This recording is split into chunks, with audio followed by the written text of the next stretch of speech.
Domates sosu. Bakın ne kadar güzel oldu. Tane tane, kesinlikle blender yapmayın. Böyle içinde et domateslerimiz olması gerekiyor. Öncelikle bir ortaya şöyle koyuyorum. Tabi bunun orijinalinde hepsini birlikte annem karıştırıyor. Lezzet muhteşem oluyor. Fakat ben dekor bozulmasın diye sunum şöyle parça parça koyacağım.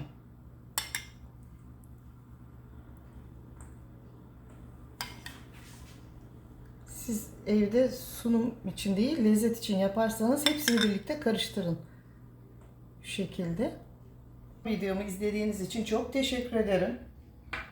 Eğer hala abone değilseniz lütfen abone olup beğenip yorum yazar mısınız?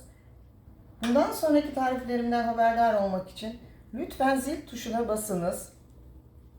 Merhaba arkadaşlar, Server'in mutfağına hoş geldiniz. Bugün sizlere annem usulü zeytinyağlı kızartma yapacağım. Annemin kızartmaları çok lezzetli olur. Biberlerimi yıkadım, kuruladım, balkona koydum. Biraz iyice suların çekmesini bekledim. Çünkü biber çok sıçrama yapıyor yağda kızarırken. Bu şekilde biberlerim hazır. Saplarını kesmeden bütün olarak annem usulü kızartacağım. Şöyle 5 adet şu küçücük boy patatesim vardı. Yıkadım. Tuzlu su, 1 tatlı kaşığı tuzlu suda cips şeklinde değil de annem usulü şöyle halkalar halinde keseceğim.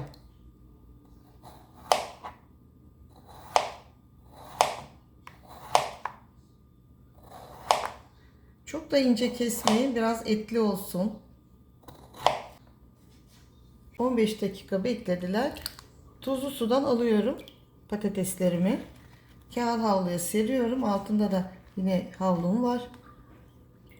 Sularını iyice çeksin havlu kağıtta. Bir de üzerinden tekrar kurulama yapacağım. Üzerine kağıt havluya şu şekilde sularını iyice lütfen alalım. Hem yağ sıçramaz hem patatesinizin bu şekilde çıtır olur.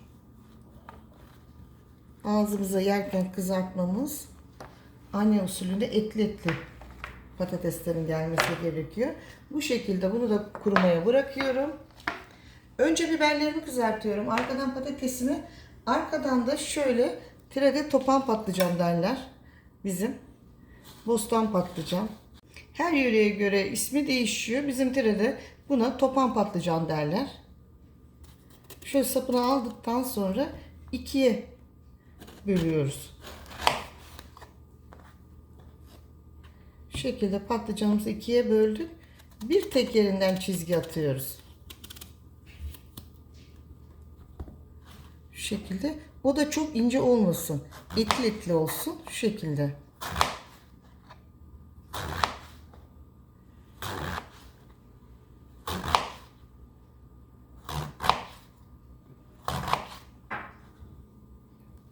Şu şekilde patlıcanımız da hazır oluyor.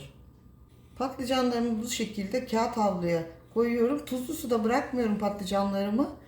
Yumuşuyor, o zaman et gibi oluyor patlıcanlar. Sonra bir tane büyük yerli domatesim var. Kabuğunu soyacağım. İncecik. Kabuğunu, büyük domateslerini kolay soymak için arkadaşlar 4'e bölün. Şu şekilde. Bu kabuklarını kesinlikle atmıyoruz. Blender yapıp yemeklere ilave ediyorum. Bu kabuklar atılmaz. Ama kızartma sosunda bu kabuklar güzel olmaz. Onun için onları ayırıyoruz. Daha sonra küçücük küçücük kuşbaşı. Blender yapmayın. Domateslerinizi anne usulünde et ağzınıza domates gelmesi gerekiyor sosta. O yüzden doğrayacağız. Kabuklarını soyup incecik doğruyoruz. Küp şeklinde. En son kızarttığımız yağın içine domateslerimizi ilave ediyoruz. Büyüklük şu şekilde arkadaşlar, bakın. Küçük küpler. Yağımız ısındığını anlamak için şöyle biraz tuz ilave ediyoruz. Bakın. Isındığını anladık. Biberlerimizi ilave ediyoruz. Önce biberler, daha sonra patates, en son patlıcan. Şöyle kızaran biberlerimizi önce cam kasemize alıyoruz. Kağıt havlu üzerine. Arkadaşlar bakın, çok kızartmayalım. O zaman kararıyor, zararlı sağlığa. Az kızartın. Hem de yeşilliği bakın şu anda hiç kaybolmadı. Fazla yağını alıyoruz. Ben zeytinyağında kızarttım. Anne kızartması olduğu için, annem öyle yaptığı için. Siz dilediğiniz yağda kızartabilirsiniz. Yapmış olduğum patatesleri bu şekilde tek tek ilave ediyorum. Kıyıdan koyarsanız sıçramaz.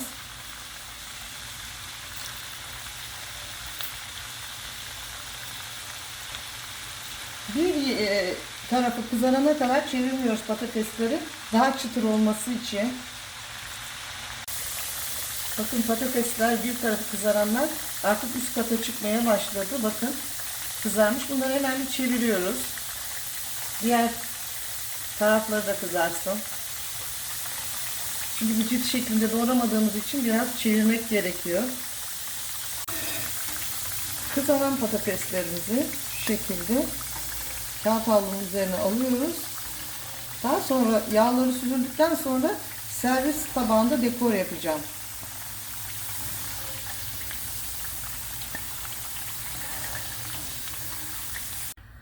Patateslerimiz de kızardı. Artık patlıcanları kızartmaya başlıyoruz bu şekilde.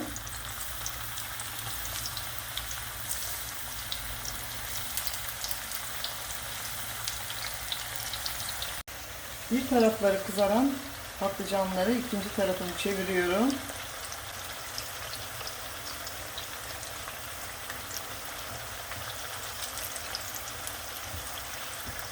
Bu olmuş. Şöyle hemen kağıt havluya alıyorum kızaranları.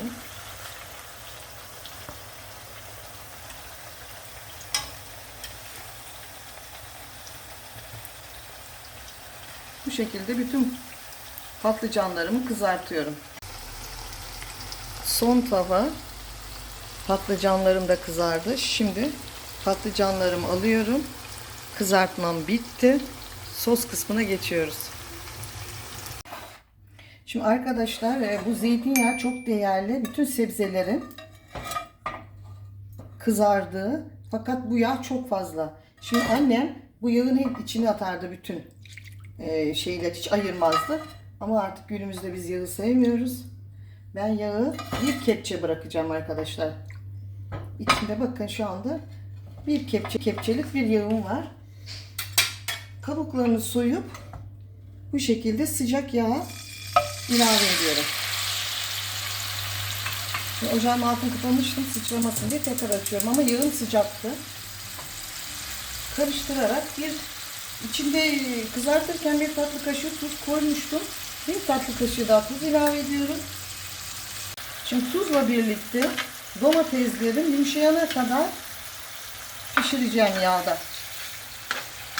Şimdi bu sos çok lezzetli oluyor. Çünkü biber, patlıcan, patatesi lezzeti bu yağda. Annem bu yağı hiç ayırmıyordu bizim. Çocukken ças diye böyle kızartıp üzerine döküyordu. Ben de anne kızartmasının lezzeti, tadı damağımda kaldı. Onu sizlere göstermek istedim ama yağını azaltarak. Şimdi biraz erisin, bekliyoruz. Şimdi biberlerim, kızaran biberlerimi kağıt havludan aldım. Fazla yağları gitti. Bu şekilde dekor yaptım.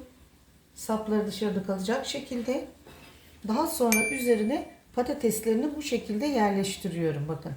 Biberlerim görünecek şekilde. Tabi annem böyle yapmıyordu ama ben biraz dekor yapayım. Sunum. Bu şekilde hepsini devam ediyorum. Kalan patateslerimi üzerine biberler şöyle 2 santim görünecek şekilde. Şimdi arkadaşlar bu şekilde ikinci sırada patateslerimi koydum. Üçüncüsüne de kızarmış olduğum, fazla yağını almış olan bu şekilde patlıcanlarımı ilave edeceğim. Fakat bu defa görünmesini istiyorum patateslerin. O yüzden bir ön sıraya koyacağım bunları. Şu şekilde. Bir sıra patates görünsün.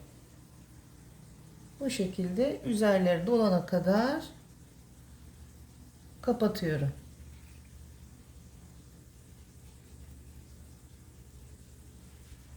Domateslerim bakın yumuşadı, eridi. Rengini yağ verdi. Şu anda sosum tamamdır. Domates sosum hazır kızartmanın üzerine için.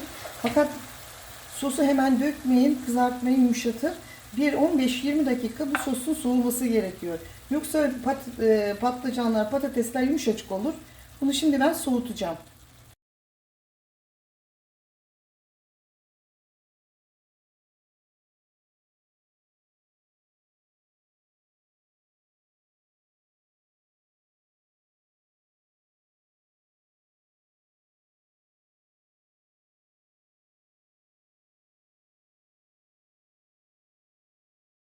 Kızartmamı bu şekilde sunum yaptım. Hazırlamış olduğum domates sosum. Bakın ne kadar güzel oldu. Tane tane, kesinlikle blender yapmayın. Böyle içinde domateslerimiz olması gerekiyor. Öncelikle bir ortaya şöyle koyuyorum. Tabii bunun orijinalinde hepsini birlikte annem karıştırıyor. Lezzet muhteşem oluyor.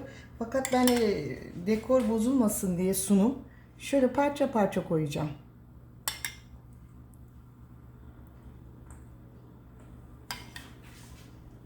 Siz evde sunum için değil, lezzet için yaparsanız hepsini birlikte karıştırın.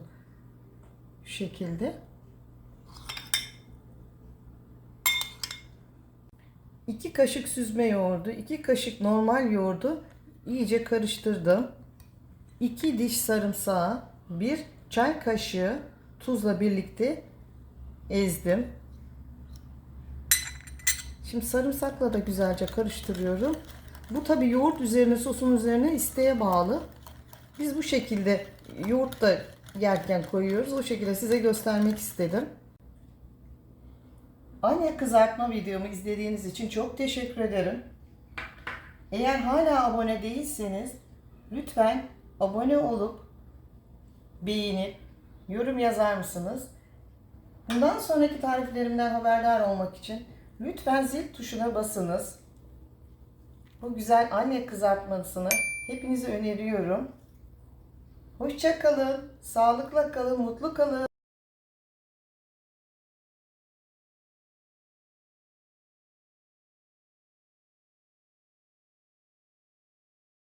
Güzel lezzetli kızartmamı arkadaşlar sizin için şeklini bozuyorum.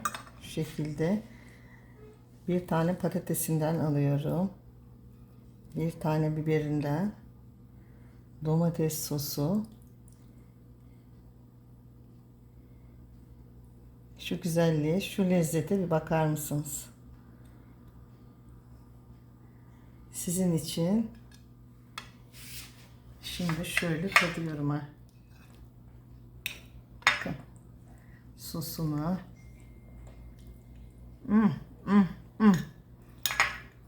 Süper bir lezzet. Şahane. Biberi de yiyeyim sizin için. Muhteşem bir lezzet. Afiyet olsun hepinize. Bu tarifi öneriyorum. Şahane.